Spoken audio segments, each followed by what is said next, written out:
Hi, I'm David Hankins, And I'm Paul Hankins. and this is a week in Power Squared.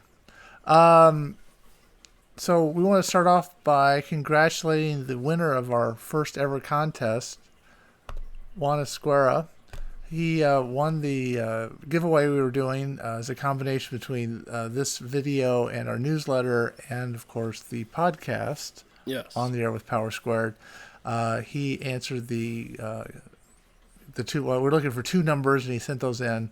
Which the numbers were 8 and 9. If you're curious, 8 was the number that we're trying to get to add to this subscription, and 9 is the number we're trying to add to the newsletter subscription Yeah. to have 25 and 100 respectively. And Juan answered that, and he won some swag, which included a Funko figure, a calendar, and a poster, all for Hellboy. Yes. So and he was very happy about it. So good, congratulations, and you have to play. You have to play in order to win. So we appreciate his participation. So we want to move on to this week. We got 4 pages from Nina. That's right. She's working on issue number 12, which again, sadly, is her last issue that she'll be working on. This was her decision to leave us, and I guess we need to think about soon replacing her. Yeah. Which there is really no replacement, but another colorist. Right. If you're a regular, if you're a fan like Juan, you know that we do a podcast on the air with Power Squared, which is available on iTunes and on Podbean. We did not do one this past week because Paul was a little under the weather. Yeah. And he still is a little bit under the weather. My voice isn't 100% back. Right. And so we didn't want to do it when he was, I was worse on Friday. So we were trying to give him a little time to rest. We will be back with a new one on Friday. Yes. Unless, I guess, one of us gets really sick again. There's always that, and we're hoping to talk about the kind of the story for the first issue and how it evolved.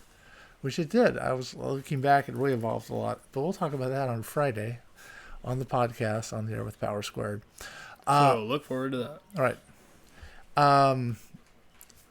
We are really close with the Kickstarter. I know you've been hearing us talk about that for months now, and I'm getting tired of talking about it. But we need to do the video and actually set it up on Kickstarter. A couple little minor things, but we want Trevor to be in the video. And not only are you a little under the weather, but Trevor's at a seminar today. So next weekend we're hoping to do it, and then we'll have it up, and then you guys will be expected to support it. That's right. Yeah.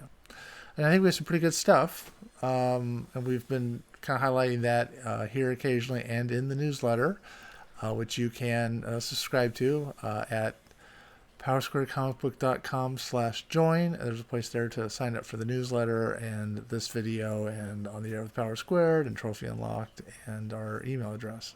Yeah. A lot of stuff there.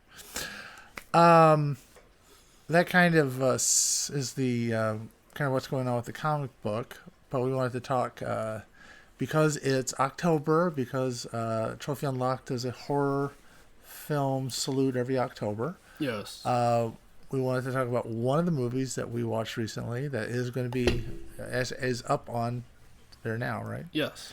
And it is the Banana Splits movie.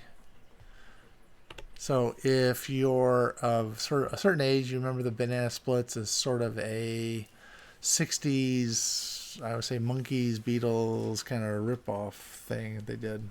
Yeah. Right?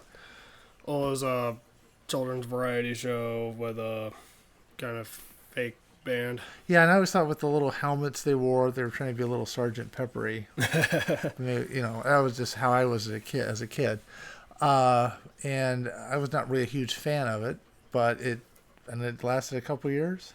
How long did it last? Yeah, it lasted a couple of years. Then there was a revival in 2008. As there always is. Which was fairly short-lived. Before that, there was also like reruns on Boomerang.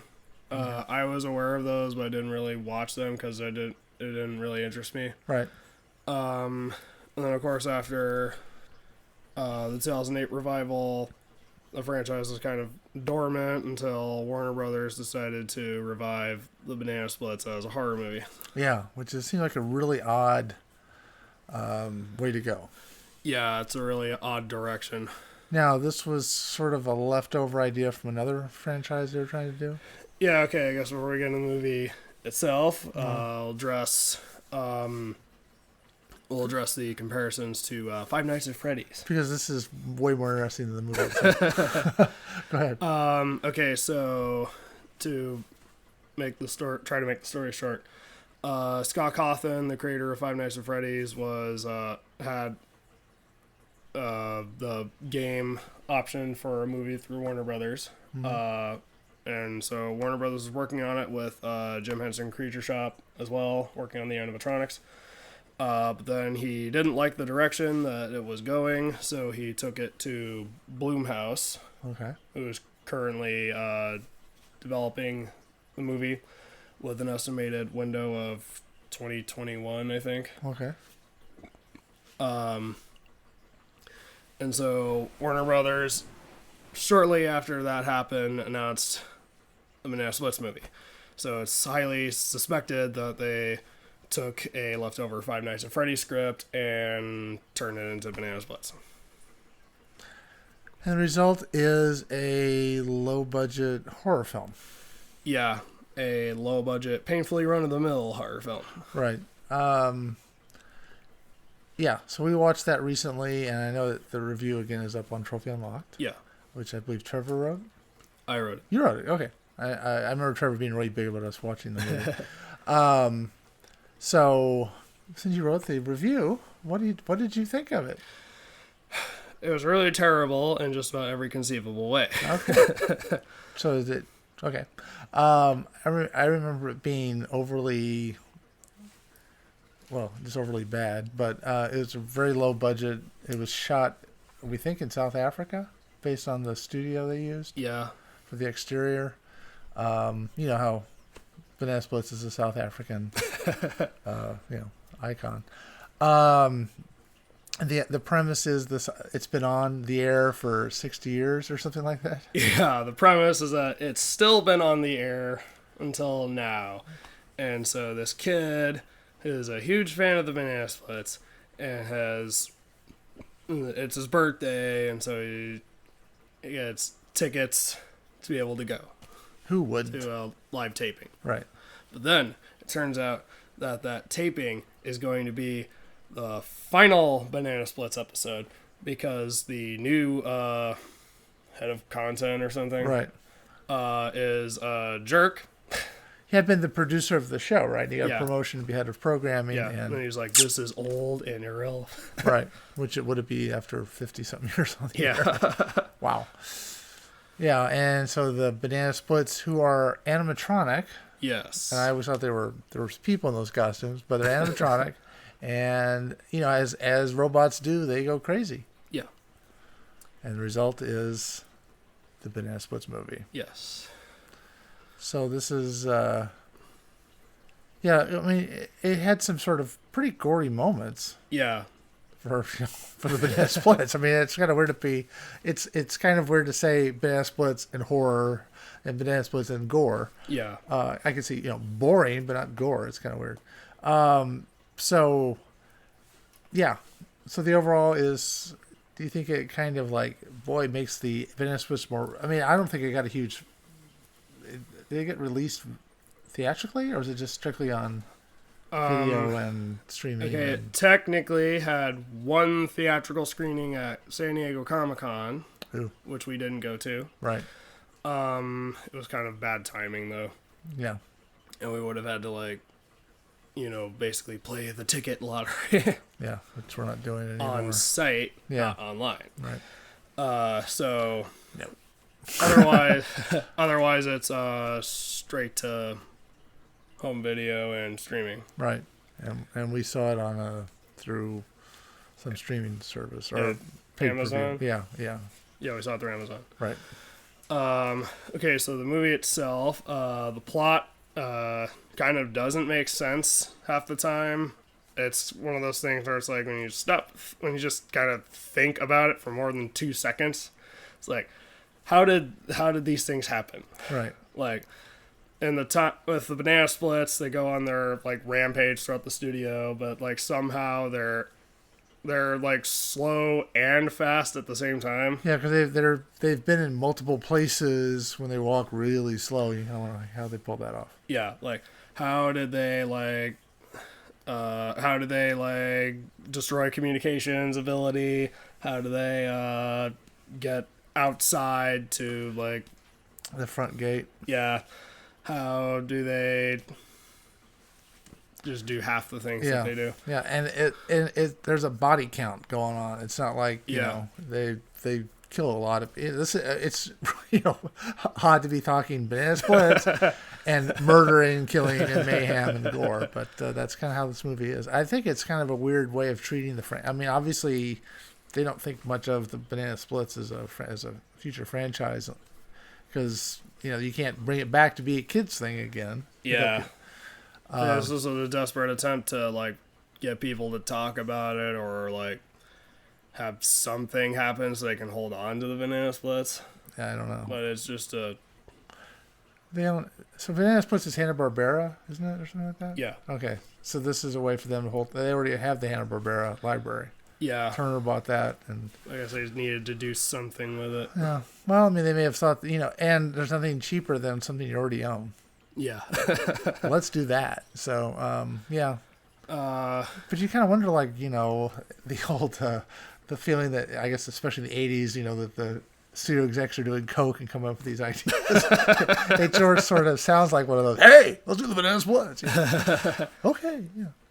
So, getting back to the actual movie, the special effects are mostly practical, which I guess I have to, applaud them for. Yeah, it would take real money to do good ones. Yeah. So they were at least able to do something. But it is kind of schlocky at times. Although there are a couple of gory moments that were actually done really well. Yeah. Some of the cinematography was actually kind of interesting at times. Right. They had a good sense of lighting. Right. That's kind of where... Oh yeah, the only other compliment I could really give it was Eric Bauza voices all of the banana splits, or at least the 3 that actually speak. Snorky just honks. Yeah. But he was able to... Snorky the killer just honks. But he's able to emulate the original Banana Splits cast pretty well and make all of them sound distinct from each other. So it shows his ranges of voice actor. Okay. But otherwise, like I said, the plot doesn't really make sense. The story is just the story itself is kind of just odd to begin with. Yes. To say the least. And the acting is just kind of bad. Right. There are characters who are like huge jerks to everyone, especially the dad. Yeah, he's one of those people who go, hope he gets it. Yeah, I got the feeling that they kind of wrote some of the characters in a way that you wouldn't mind them dying. Right. Or like with the dad, you kind of want to see him die. Yeah. Yeah, he's I don't know how much you want to get into it, but I mean, he's sort of like the kind of the worst dad possible. Oh yeah. He's a stepfather, really obsessed with work and or his mistress, right? Yeah. Yeah, so you kind of like, he can go. Yeah. Everybody, do us a favor and kill him off. Yeah. But that's not enough to make you want to see the film. No. So, you would not recommend it? Yeah, I'm not really sure I'd recommend the Banana Splits to anyone, really. Right. The only people that might get entertainment value out of it are people who really don't care what happens with the Banana Splits franchise, or if you're in the right mood with a group of friends. Yeah. It would take a certain special Yeah. I mean, it does move at a pretty good pace. Yeah, it's not very long. It doesn't really drag too much. And, yeah, but it's not really high art or, has a message or any of that kind of stuff. So it's just kind of a schlocky, low budget. And I know this is the closest we'll get to a Five Nights at Freddy's movie right now. I personally would watch the actual one. Yeah. But if you're a Five Nights at Freddy's fan, I would suggest just waiting for the real one. Right. Yeah. This is sort of like will ruin your palate. Yeah. Yeah. These aren't the droids you're looking for. Yeah, they are droids. That's kind of right. It was just, it's somebody that I guess I'm supposed to remember them from that point, and I really was never a big fan of theirs. I remember the song, who doesn't, but I don't remember anything about the show, besides they, showed up in a car. The banana buggy. Yeah. And banana buggies. Buggies. Multiple. Okay. Yeah, they had, kind of like the Monkees had the Monkey Mobile, they had banana buggies. That's kind of why it seems sort of like a Monkees ripoff, which is a ripoff of the Beatles. Which, anyway, it sort of, doesn't make me have fun. I didn't have fond memories, but it just sort of, for sure, I don't have fond memories now. So, anyway, so I guess we'll say no. Yeah. For recommending that. As for like more in-depth Five Nights at Freddy's connections, where I can see how this might be kind of could be perceived as a ripoff, at least. Right. I go into more in-depth than that in the actual review, which is available now on Trophy Unlocked. Right. So, and there is a link below to that. Right. Okay. Well, I think we've killed off the banana splits. So, if you liked this video, like. Subscribe if you want to see more. Ring the notification bell if you want to see exactly when these videos go up. And commenting always helps. Right. So I'm David. I'm Paul. And this has been a week in Power Squared.